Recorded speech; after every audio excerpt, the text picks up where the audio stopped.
my 50 years experience of fixing cars to answer all your car questions. You might hear some noise in the background because they're working on these $2 million townhomes behind the property behind my house, and they're now cutting hole in the particle board so it vibrates. Sounds like people beating on drums. You'll probably hear that. Now remember, during the show, just go to live chat, type in your questions, and I will pick the best ones and answer them. The first question is Enfell, and he says, Scotty, what do you think about the Mitsubishi 3000 GT VR4 or GTO or SL? Okay, those Mitsubishi 3000 GTs are fun cars to drive. There's no arguing that. They got a fancy quad cam V6 engine. They got a lot of power, especially if you get a standard transmission. But realize they are Mitsubishis.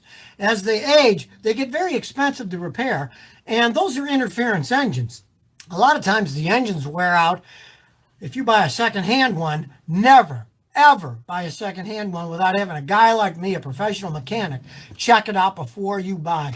With our equipment, we can check just about everything, see if there's a problem with the vehicle, road test it. Don't buy one of those things without a mechanic checking it out. Now, if you're going to buy a brand new one and you don't mind the price, go right ahead. Just realize they have rather low resale value, so if you don't keep it a long time, you'll lose a lot of money if you do buy one and then sell it quickly in a few years.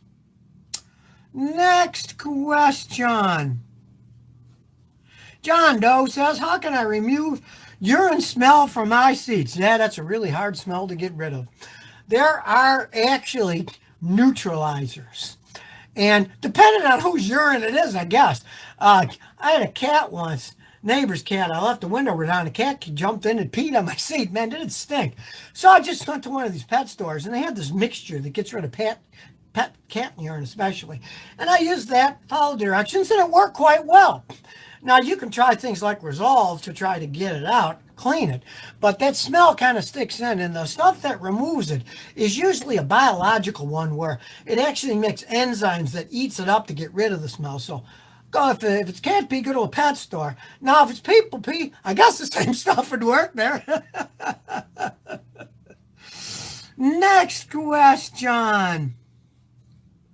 Damien Rentmeester says, Scotty, my grandpa drives a 2014 Nissan Rogue Sport Xtronic with 25,000 miles. The dealer recommends only to check the transmission fluid at 60,000 miles. What would you recommend with an Xtronic? Okay, I'd change it every 60,000 miles. It's synthetic fluid, so it's very good fluid, but I would change it every 60,000 miles because Nissans have very, very weak automatic transmissions, and you really want to take care of them because they're going to break on their own anyway. So if you keep really clean fluid in them, they can last as long as possible. I personally would never buy one of those in the first place, but your grandpa has it, so you might as well take care of it and try to make it last as long as possible. Next question. Ron Burgundy 209 says, I'm getting a clunking sound which sounds like coming from the front of my 2005 Toyota 4Runner various times. Happens when I accelerate, turn the car, or pull in the driveway. Okay, I got a video that covers that. It's called How to Find the Source of Noises in your front end. Fix your own front end. Just type that fix your own car's front end Scotty on Google and it'll show you the video. What you want to do is you want to jack it up, then you pull on the wheel at 3 and 6 o'clock, and then at 12 and 9, 12 and 6 o'clock, and 9 and 3 o'clock, and see where the wobble's coming from. If you can't find any wobble, I've got another video called Finding the Sources of Noise in Your Car. Watch that, and you can get this little device for $100-something bucks. Stick the sending units in different areas, and then you listen to it with headphones. You go 1, 2, 3, 4 to the different senders on your receiving unit with the headphones, and when you click the one that's closest, it'll make the most noise, and you can pinpoint what the sound is. It can be ball joints, tie rods, all kinds of things can do that. You want to pinpoint it down. Next question. John Vellante says, Scotty, what's your opinion on the 99 Jeep Cherokee? I just bought one a few months ago. Okay, well, the 99s are definitely better than the new ones. Since Fiat took over Chrysler, the quality's gone. So I definitely wouldn't buy a new one. But you got an older one. You want to take care of it. Now, if you have one of those Cherokees that has the V8 engine, those last the longest. But if you got a 6-cylinder one, realize that the automatic transmissions on those are kind of weak, and you'd want to baby the transmission change the filter and fluid and really take care of it, because they do have weak automatic transmissions. And pray that you don't have computer electronic problems, which all Chryslers are known for when they get older. And that thing's pushing 20 years old, so it may start to have a lot of electronic problems. I see that a lot when I work on them. Next question.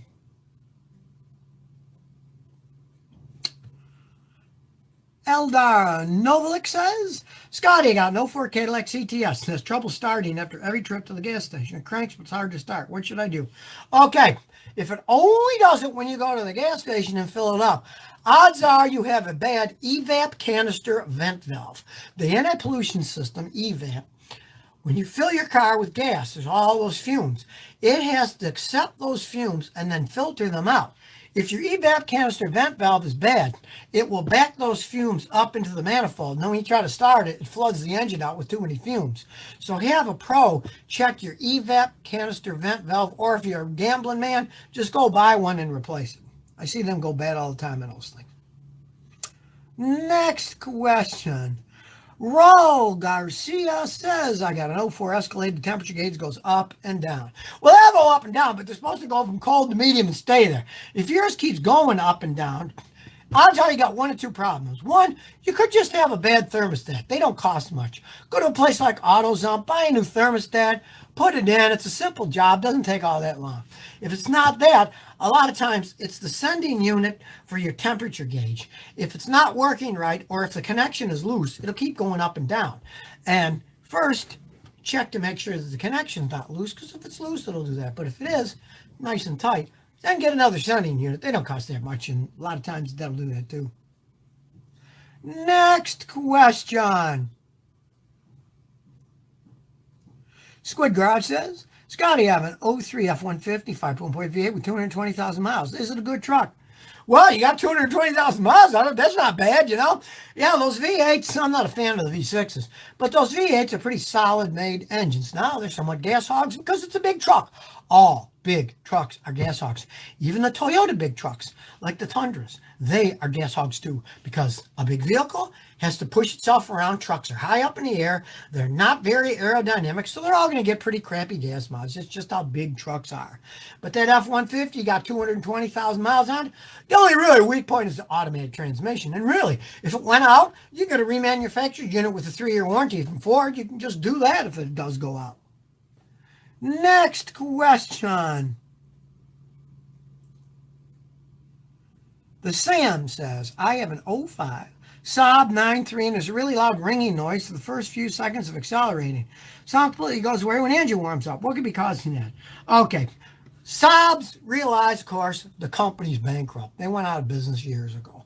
They made fun cars to drive, but they were absolute monstrosities to repair. The engines were in backwards, so on some of them, to change the oil pump or the water pump, you had to pull the engine and transmission out of the car. Just ridiculous design. If you hear a ringing noise, you got to figure out what it is. So when it first does it, rev it up in a driveway. If you're lucky, maybe it's one of the bearings starting to go, like an alternator bearing or a fan belt idler bearing. Pray it's just a bearing that's starting to wear out, because if it only does it when it's warming up, a cold bearing will often do that, and then when it heats up, it stops making a noise. So check everything the fan belts drive first to see if any of those bearings are warm. Next question. Cap Vaudis 28 says, what would cost a 2003 VW Bug to shift hard and late? A worn-out transmission. Those things have one of the worst automatic transmissions ever made to man. A few years ago, I had a customer, and they had one. I told them it's out, and I don't rebuild them. And they were foolish enough to actually have it rebuilt, and it cost them like $4,500. It wasn't even worth $4,500, the whole vehicle. Why would you spend that kind of money rebuilding it? Now, take a gamble. Find a guy like me who has a Volkswagen dealer-level scan tool. Have him hook it up, take it for road tests, and then analyze the transmission data. And pray that it's something like a bad solenoid or something like that, or a wiring, or even a computer flaw. Sometimes it can be that. But from my experience with those things, it usually means they need an overhaul, and it's more money than the car's worth. That's why if you are going to buy a Volkswagen, buy a standard transmission. Their standard transmissions are pretty reliable, but their automatics, they're just pure garbage. Next question. Christian Moody says, Scotty, got a question. I have an '07 V6 Ford Mustang. I wanted to know if it's normal to see a small amount of oil getting into the PCV hose even after replacing the valve. Thanks. Yeah, what? It's a 12-year-old V6 engine. They're all going to use a little bit of oil as they age. And a little bit too much pressure inside the engine crank. That relieves the crank, stands for positive crankcase ventilation. A little bit of oil will go through there. If it doesn't use much oil, don't even worry about it. It just means that your rings are a little bit worn and it's throwing a little bit of oil through the system. Next question. La Cinnamon 31 says, Scotty, I got a 99 Buick Regal. I hear a really loud ticking noise when I turn the wheel to the right. It's a constant thing and I have no idea what it is. Okay, if it only ticks when you turn the wheel to the right, it's probably your CV joint going out. The CV joints are drive axles, and on the ends, there are CV joints so that you can turn and drive at the same time. What happens is if the boot rips, grease gets out, and then it starts to wear. Nobody fixes them anymore because you can get a complete aftermarket brand new CV axle with both joints for like 59 bucks. So you just put a new one on, it wears it up. And to see if it's that simple, just jack it up in the air, and if you see on the inside of that wheel, the boot's ripped and grease is leaked out, it's the CV joint that's making a noise. Just put an aftermarket axle assembly on it. I do it all the time on those. David Ramos says, Scotty, I got a 99 Dodge Caravan with a 3.0 engine. When it rains, the serpentine belt comes off. Yeah, you know, that happens all the time in those things. You got one of two things. Either your automatic tensioner is bad, which is typical. It doesn't make them tight, and when they get wet, they slip off. The belt could just be old and worn. Change the belt, of course. But if you change the belt, that still does it. Either the automatic tensioner is shot, or when you put the belt on, look at it with a straight edge to see how the belt drives.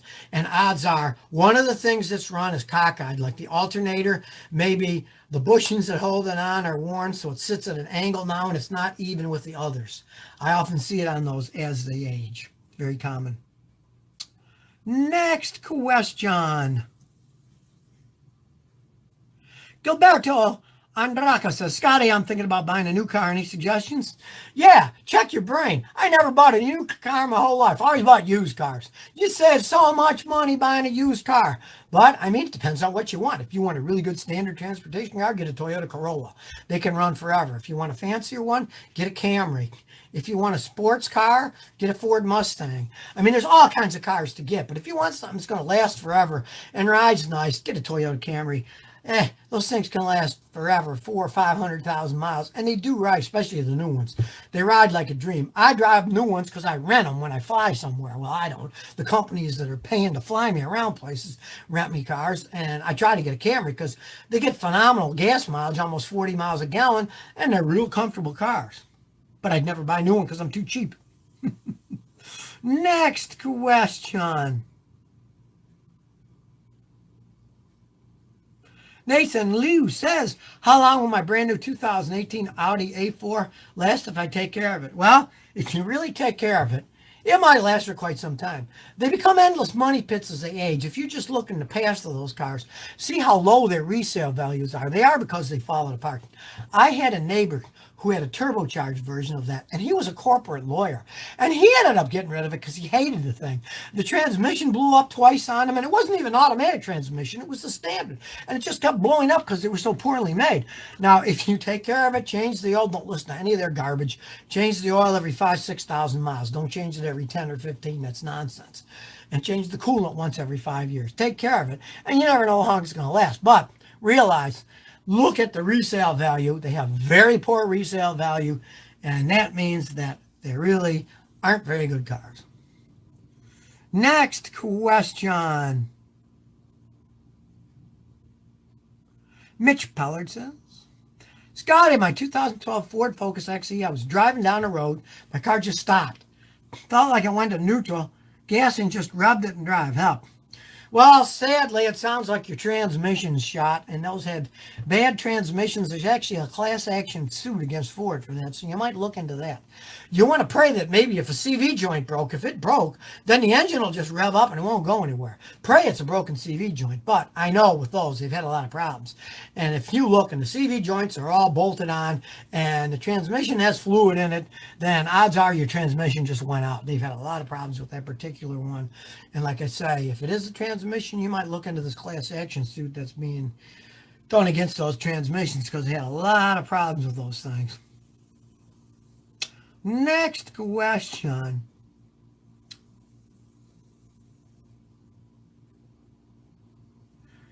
Gregor Wagon says, should I get a rebuilt transmission for my car or go to a junkyard and get a used one? Very good question. Depends on your vehicle. Now, you take like Toyotas. Their transmissions are pretty bulletproof. So when one gets wrecked and it gets put in a junkyard, there might be a really good transmission used there that you can buy. On the other hand, let's say you're driving a Chrysler van. Well, those have one of the worst transmissions ever made. And you're not going to go to a junkyard and buy a used transmission for one of them because odds are it's either shot or it's going to break in a few thousand miles because they're notorious for breaking down. So it really depends a lot on what car you have and how much money you want to spend. Realize the top you ever want to spend is call up a dealer. Don't have them do it, but see what a remanufactured factory transmission costs. Never pay more than that for the transmission or what the warranty is. And then go from there. See how much somebody else costs to put it in because the aftermarket guys charge a lot less than the dealers. I've seen dealers charge $1,200 to do a job that an aftermarket guy will do for $400. Next question. Sam Hackakian says, Scotty, I got a 15 Fusion Titanium for 58,000 miles. Thinking about trading in for a new model. Payments or more, but I'm worried once I hit 60,000 it'll fall apart. Should I just keep mine? Okay, here's the thing. If you're leasing that Fusion, go ahead. When it's off lease, get rid of it. But if you bought it, don't trade it in. Because if you trade in something that new, you're not going to get squat for trade-in value. You're going to lose so much money, you'll wish you hadn't traded in. Just keep driving the thing.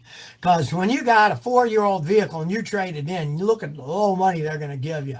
I mean, if you find somebody who's going to give you what you want for it, go right ahead. But you're going to find you're going to lose so many thousands of dollars.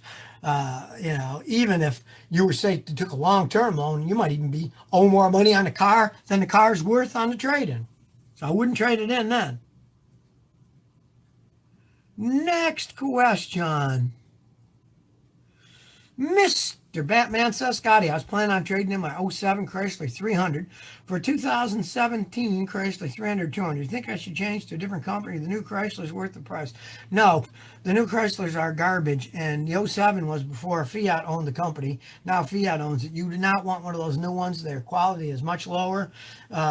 If you have lower mileage on that 07 300, keep driving the thing. They were better made then than they are today.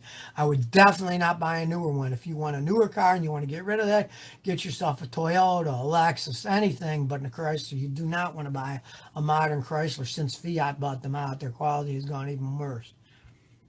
Next question. Don Corleone says, yeah, I thought he died in the movie.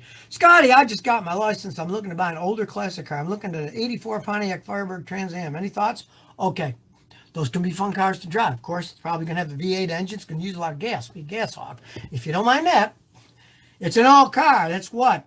25 years old, quarter of a century. Before you plunk any money out for one of those, pay a mechanic like me to check that thing out.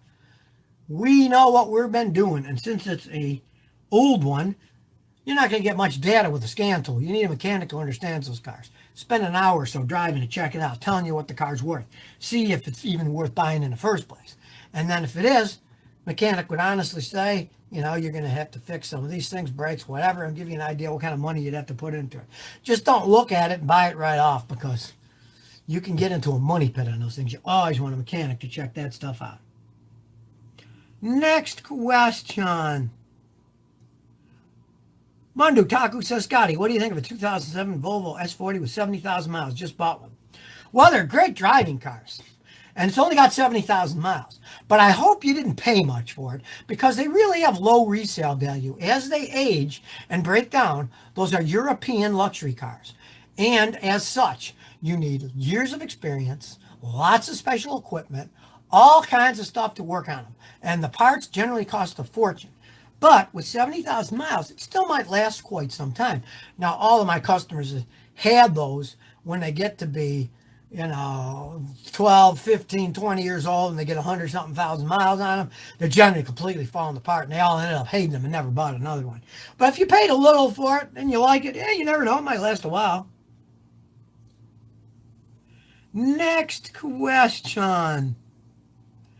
Kong Mike Lewin says, what do you think about 2013 Toyota Yaris? I'm considering buying a used one with 50,000 miles. Well, if you don't mind the way they ride and how they look, go right ahead. It is an Econobox car. It's the lower end Toyota.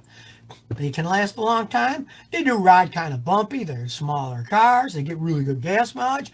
If you get in it and you drive it around and you like the way it rides, and as anything else, you find a guy like me to at least hook up a scan tool and check the data to make sure there's no serious problems with it. They can be good cars if you like the way it looks and the way that it rides. A lot of people think they kind of ride bumpy and they don't like them. But if you don't mind the way they ride, go right ahead. They can last a really long time. Next question. Imagine says, Scotty, how do you like the new BMW Jetta 2012 diesel? I'm not a Volkswagen fan, but they make very good diesel engines. That said, the Germans cheated with their emission stuff and they got in a whole bunch of trouble because they used computer software to make them get more power and run better and get better gas mileage, but pollute more. But then when they were being tested on a dyno for the emissions test, they'd go to a different software and they'd fool the computer. Well, they got caught. They were cheating. A couple guys went to jail. And shame on them. Now, those diesels can last a really long time. But if you do buy a Volkswagen, you have to get a standard transmission car. Their automatic transmissions are horrible. When they fall apart, they cost a fortune to fix. But if you do get a Jetta diesel with a standard transmission, they can last a long time. I've had customers get 300,000 miles pretty much trouble-free of those things if they take care of them. Next question. Gunsmith Jack says, what do you think about Suzuki, Vitara, or Samurai? Year between 90 and 99. Are they good machines? Okay.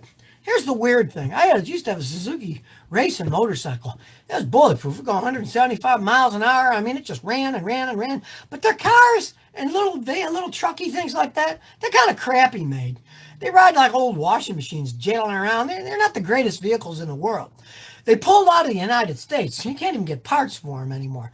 But all over the world, some people like them. When I was in the Virgin Islands, that's what they rented, the small little Jeepy ones. And they're fun to drive around in, especially in a place like the Virgin Islands. If the island's 20 miles long and 2 miles wide, you're not driving that far. But I had a customer years ago bought one in Houston. He moved to Florida. He drove to Florida and he called me up. He said, man, I'm getting rid of that thing. It rides like crap on the highway. Just driving it from Houston to Jacksonville, Florida. He said, I'll never get another one of those things. So it's your choice. It's your money. And don't pay much for one, though. They're not really worth anything, especially since they pulled out of the United States, if you're in the United States. Next question is Flaviano Castro. Scotty, I got a 2010 Ford Explorer V6, and my check engine light came on, so I replaced bank one sensor, one oxygen sensor, and after replacing it, came back on. I used my OB tool, and it says it's my fuel injector. Well, if you got a bad fuel injector, it would have to be on the bank one side of the engine. Now, it's not bank two, but bank one. But you'd have to figure out which one it was. And odds are, your tool isn't going to be sophisticated enough. I have tools from $800 to $8,000. And when I hook them up, they show which cylinders misfiring, how the milliseconds are firing on the fuel injectors, and I get really good data on what the problem is. You might want to just pay a guy like me to analyze it. Maybe not fix it, but at least analyze it rather than guessing, because the odds are your scan tool isn't good enough to get data depth enough that you won't be just guessing again on trying to fix it. Next question. Well, they're flying all over the place. Here we go. Flaviak said, I just fixed my 2009 Mazda 3 for safety, using it for a new car around $8,000. Any sporty, reliable suggestions? Okay, $8,000. You want a sporty car? I'd say look at Scions. You can get a decent used one if you price around. Or if you don't mind a Mazda Miata, I know they call them girl cars and stuff, but the Mazda Miatas are actually pretty reliable little sports cars, and they're fun to drive around. They're rag tops, and they can last a really long time. You might just look, there's millions of them out there, and you can get them dirt cheap here in Houston. You can get used ones for 3-4 grand easy. They're in pretty good shape, so you might even think about a Mazda Miata. Next question. Marcus Cortez says, Scotty, I'm going to look at an '03 Jeep Grand Cherokee tomorrow. It has 148,000 miles. This is a good car. What usually goes bad on it? Okay, not the greatest of cars. With 148,000 miles, could be having a lot of problems in the future. But if it's cheap enough, with that kind of mileage, being 16 years old, it's not going to go for much in the real world. Have a mechanic, or if you have a scan tool, bring a scan tool with you. Check it and drive it around. The main thing you're going to check are the electronics, that the computer does all the checks, and the automatic transmission, which you can also check, because those have weak automatic transmission. If it's going out, you wouldn't even want to touch it. But if you can get it cheap enough, I've had customers buy those things cheaply enough and drive them for a few years and have fun with them. You never know. Just don't pay too much money for one of those old vehicles with that kind of mileage on it. Next question. Motive Beat says, Scotty, my 2000 Accord makes a grinding noise, but only when reversing. Could it be brakes or rotors? Well, of course, the simple thing is just take off your rear tires and look and see if the brake pads are touching the metal, and you'd see little rub marks, and you know that what it was. You want to pray it's that and not the transmission, because those Hondas are notorious for burning out the transmissions. And the first gear that normally goes out is reverse. If the transmission is going out, my advice is get rid of it as soon as you can. Because to rebuild a transmission on one of those Accords is going to cost anywhere from 35 to 5 grand, and 3,500 to 5 grand to actually do it correctly. They're very complex transmissions. They're more motorcycle design. You can't drop the pan. You got to split the cases. It's a real involved job. Next question. Tucker Hofer says, Scotty, what do you think about a 61 Studebaker Lark? Oh, those are cool cars. I had a customer that bought one of those like 30 years ago. I had fun working on driving a simple old car. It was a standard transmission, 3-speed, and it was fun to drive around. It was that weird lime green. It was kind of an odd looking car, but especially if they had that slant 6 engine. That slant 6 engine could run forever. I mean, I've seen them with 1 million miles on those things, so if you can get, people might think it's a collector's item, it's worth a whole bunch of money, but they're not really high-end collector's cars, so you don't pay a small fortune for one of those things. A lot of guys like them because they can get them cheap and fix them up and have a unique-looking car for not all that much money. Next question. Victor Velasquez says, Scotty, my mom has an '09 Nissan Altima. I noticed the tires in the rear are wearing out faster than the front. You know why? Yeah. She needs the rear end aligned. Used to be you only had front end alignments done, but all cars now have independent suspension. So the rear ones also need to be aligned, and perhaps the struts in the back are worn too, because when they wear and they bounce around too much, they'll wear in the back and not the front. And go to any front end lot shop, the honest ones, I'll give free estimates. They can look and say, yes, your alignment's off, and they'll say, yes, your struts are worn, or no, your struts are okay. You might have to do both, struts and alignment, but you do have a problem back there. And if it's both of them, a lot of times it's the struts are both worn out, and then you realign it when the work's done. Next question.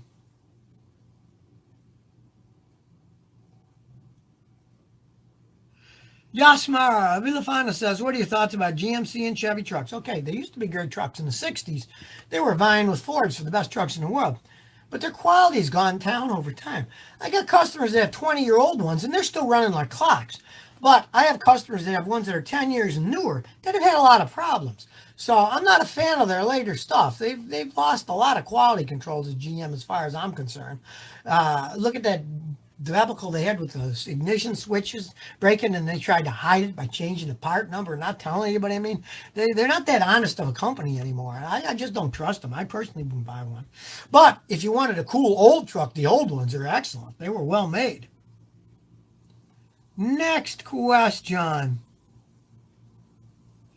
Vincent Militello says, Scotty, the AC compressor fell off my Honda Civic '02. Should I replace the clutch or the entire compressor? Okay, you got to replace the entire compressor.